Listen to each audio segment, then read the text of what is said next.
அப்புறம் தலைவர் சொன்னார், பாசிசமா பாயசமா? அதுக்கு நான் எக்ஸ்பிளைன் பண்ணிட்டேன். நிறைய பேர் உட்காந்து டிவி டிபேட்ல பேசினாங்க, அது என்ன பாயசம், அவருக்கு அந்த அரசியல் தெரியல. நான் எக்ஸ்பிளைன் பண்றேன். அதுக்கு ஒரு வரலாற்று காரணம் இருக்கு. நேஷனல் பாசிஸ்ட் பார்ட்டி முசோலினி அவர்களால் ஒன்றாம் உலக போருக்கு பிறகு தொடங்கப்பட்ட கட்சி. அந்த கட்சியோட குறிக்கோள் தொழிலாளர்களையும் ஏழ்மையும் ஒழித்து ஒரு அரசியல் அதிகாரத்தை மக்களால் உருவாக்குவது.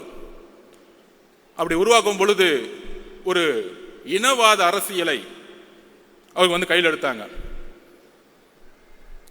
அதே இனவாத அரசியலை பிஜேபி எடுத்து தேர்தல் அரசியலை கையில் எடுக்கும் பொழுது அதற்கு தான் அதன் பெயர் பாசிசம் என்று சொன்னோம். பாயசம் சொன்னோடனே என்ன நினைச்சிட்டாங்கன்னா, திமுகலாம் பரவாயில்ல, அவர் நம்மளை கொஞ்சம் ஸ்வீட்டா தான் திட்டுறாரு, தெரியல, இன்னும் அவ்வளவு அரசியல் அறிவு கிடையாது, மூன்றாம் தலைமுறை இல்ல, மூன்றாம் தலைமுறை கொஞ்சம் கம்மியா தான் இருக்கும், அவங்களுக்கு தெரியாது.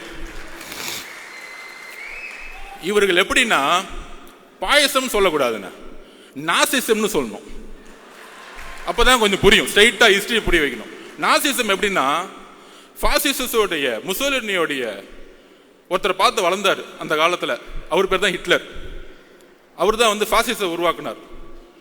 National socialist German labours party. அந்த கட்சியோட பேர் பார்த்தீங்கன்னு வச்சுக்கோங்க, சோசியலிஸ்ட், லேபர், தொழிலாளர்கள் எல்லோரும் சமம் அப்படிலாம் இருக்கும். நம்ம திமுக மாதிரி ஆஹா எவ்வளவு அழகா இருக்கு, அண்ணா அவர்கள் உருவாக்கி ரொம்ப அழகா இருக்கும். அண்ணா மூணாவது தலைமுறையில ஒன்னே ஒண்ணுதான் ஊழல், சும்மா பேருக்கு பேசிக்குவோம், ஜனநாயகமே இருக்காது. நம்ம சட்டசபையில் பேசுவாங்கல்ல, நம்ம ராஜ்மோகன் அவர்களை போய் நம்ம எப்படி அவையை நடத்தினாரு, அவரை நம்ம ஸ்பீக்கர் ஆகிடலாம். சட்டசபை பார்த்தீங்கன்னா எப்படி இருக்குன்னா, எதிர்கட்சி தலைவர்கள் பேசுறத காமிக்கிறதே கிடையாது. வேல்முருகன் அண்ணன் பேசினா கூட காமிக்கிறது கிடையாது, ரொம்ப ஓவரா பேசுற. உட்காரு, என்னடா ஜனநாயகம்? சட்டசபையில் பேசினா கூட ஒன்லி முதல்வர் பேசுவார், அங்கிருந்து பேப்பர் வரும், திடீர்னு முழங்குவார், கேமரா அவர் மட்டும் காமிக்கும். எதிர்கட்சி தலைவரை நான் கேட்கிறேன், எதிர்கட்சி தலைவர் சபையிலே இருக்க மாட்டார், வெளியே போயிருப்பாரு, அவரை பார்த்து கேட்டுட்டு இருப்பாரு. 10 மானிய கோரிக்கை ஒரே நாள் நிறைவேற்றப்படும். உங்க அப்பா கலைஞர் காலத்துல கூட அதை நிறைவேற்ற முடியல, பண்ணதில்லை. எவ்வளவு பெரிய தவறு! மானிய கோரிக்கைங்கிறது ஒவ்வொரு டிபார்ட்மெண்டோடைய ஒரு உயிர் நாடி. ஒவ்வொரு நாளும் மக்கள் எதிர்கட்சி தலைவர்களும் ஒவ்வொரு உறுப்பினர்களும் ஒவ்வொரு மானியத்தை நோக்கி கல்வி மானியம் தான் உட்கார்ந்து 2 நாள் டிபேட் பண்ணுவாங்க.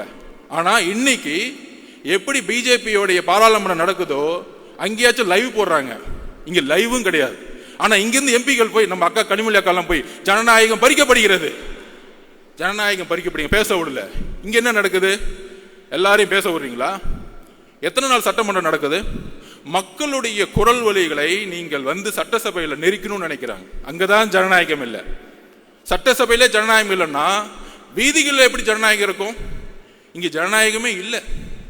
சோ நான் சொல்ல வந்தது என்னன்னா, எப்படி ஹிட்லர் முசோலினி பார்த்து வளர்ந்தாரோ அதே மாதிரி நம்மளுடைய இன்றைய திமுக, அண்ணா இருக்கும்போது திமுக வேற, கொஞ்சம் அடுத்துக்கு அப்புறம் வந்தவங்க வேற. நம்ம கலைஞர் வந்தவொடனே கொஞ்சம் குடும்ப திமுகவை மாத்தினாரு, ஒரு 10 குடும்பம் இருக்கும்.